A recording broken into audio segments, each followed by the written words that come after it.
फिर जिस प्रकार से इस समय पूरे देश में जो देश का माहौल बना हुआ है, खासकर युवा बहुत कन्फ्यूज हैं क्योंकि 4 साल बाद क्या करेंगे। आप जब भी निकलिए सुबह तो युवा सुबह आपको दौड़ते मिलेगा 5 बजे 4 बजे, वो मेहनत कर रहे थे कि हमें नौकरी मिलेगी, लेकिन उनके साथ कहीं न कहीं छल हो रहा है, उनको ये फ़ील हो रही है। तो सर जो अग्निपथ योजना आई है और जो अग्निवीर योजना आई है, सर उसको आप कैसे देख रहे हैं? देखिए, जो अग्निवीर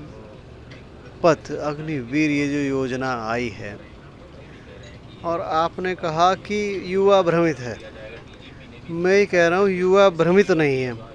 युवा आज के समय में पढ़ा लिखा, समझदार और अपना भला और बुरा समझता है।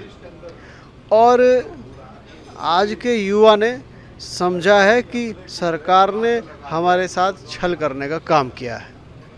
आप खुद ही देखिए, अगर मैं कहूँगा तो कहीं ना कहीं ये राजनीतिक बात हो जाएगी, पर युवा खुद सड़कों पर है, आंदोलनरत है। वो अपने भले और बुरे को समझ रहा है। और अगर युवा इतने बड़े पैमाने पर, व्यापक स्तर पर आंदोलनरत है, तो निश्चित रूप से आप खुद भी समझ सकते हैं कि इस योजना में भारी कमी है और युवा इसको एक्सेप्ट नहीं कर रहा है। हालांकि मैं ये भी कहूँगा कि जो आगजनी और सरकारी संपत्तियों को नुकसान पहुंचाया जा रहा है, एक लोकतांत्रिक जो व्यवस्था है, जो लोकतंत्र अधिकार देता है कि हम प्रदर्शन करें, धरना करें, उसके अंतर्गत युवाओं से मैं अपील करता हूं, आप धरना करें, प्रदर्शन करें, सरकार को अपना जो बात है वो रखें, पर सरकारी संपत्तियों को नुकसान ना पहुंचाएं।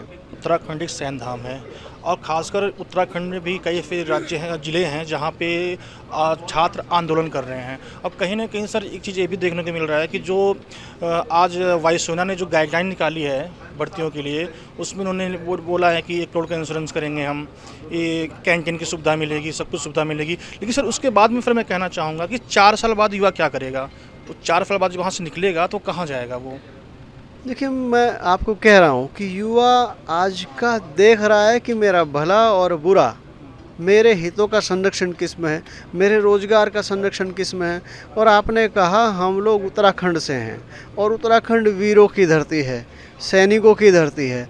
मैं जिस गांव शेरपुर खेल मऊ मेरा हरिद्वार जनपद में गांव है, मैं जिस गांव से हूं, मेरे गांव के मेरे बहुत सारे दोस्त सैन्य संस्थाओं में हैं, तो मैं तो खुद उनका दर्द महसूस कर सकता हूं और मैं उनसे निजी रूप से जुड़ा हूं, अपने गांव, अपने आसपास के क्षेत्र से जुड़ा हूं, तो मैं समझ सकता हूं उनकी पीड़ा को, युवाओं की पीड़ा को। और 4 साल बाद जब युवा वापस आएगा तब उसका भविष्य क्या होगा, ये युवा खुद सोच करके आजकल भयभीत है और वो आंदोलनरत है।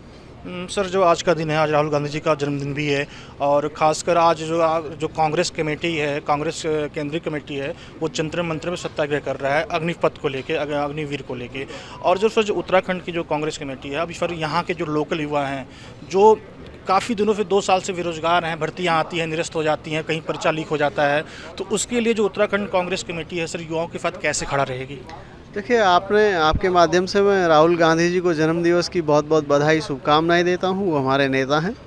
और आपने कहा कि कांग्रेस पार्टी, भारतीय राष्ट्रीय कांग्रेस, जब आज़ादी की लड़ाई चल रही थी तभी से ही हम लोग सत्याग्रह या लोकतांत्रिक जितनी भी व्यवस्थाएं थी, व्यवस्थाओं से मेरा मतलब धरना, प्रदर्शन, सत्याग्रह की राह भारतीय राष्ट्रीय कांग्रेस ने अपनाई थी। और भारतीय राष्ट्रीय कांग्रेस बेरोजगारों के सम्मान में, युवाओं के सम्मान में सत्याग्रह पर है और हम लोग पूरी मुस्तैदी के साथ भारतीय राष्ट्रीय कांग्रेस युवाओं के साथ खड़ी है, युवाओं के हितों की रक्षा के लिए खड़ी है।